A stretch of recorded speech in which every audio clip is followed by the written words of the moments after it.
আমরা অটোক্যাডে এখন move command সম্পর্কে আলাপ করব। মুভ সাধারণত কোনো একটা অবজেক্টকে একটা জায়গা থেকে অন্য জায়গায় সরানোর জন্য এই কমান্ড। আমরা এই কমান্ড দেখব এখন। আমরা যখন একটা লাইনকে সরাতে যাব, লাইন কমান্ড লিখে এটাকে যখন আমরা মুভ করব, তখন কমান্ড লাইনে এম লিখে সিলেক্ট অবজেক্ট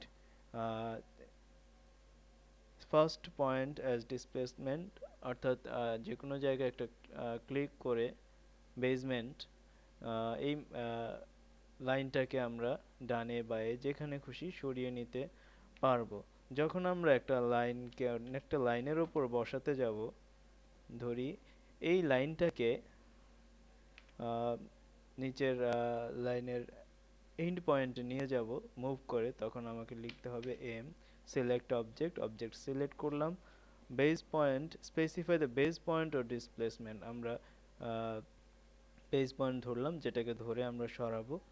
ফার্স্ট পয়েন্ট আমরা কোথায় সরাবো, আমরা একটা এন্ড পয়েন্টে নিয়ে লাইনটাকে সরিয়ে নিলাম। এভাবে আমরা কাজটাকে শেষ করতে পারি। যখন একটি অবজেক্টকে আমরা নির্দিষ্ট পরিমাণ দূরত্বে নিয়ে যাব, তখন সেটাকে কি করব, এম কমান্ড লিখে এই অবজেক্টটিকে আমরা মনে করি একটা নির্দিষ্ট দূরত্বে নিয়ে যাব, ধরি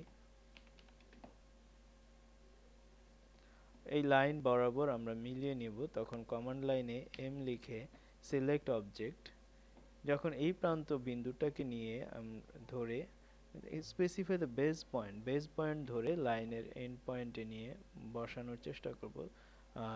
এন্ড পয়েন্টে নিয়ে সিলেক্ট করেলেই আমরা মুভ করতে পারবো। এভাবে আমরা সাধারণত মুভ কমান্ডের সাহায্যে মুভ করে থাকি।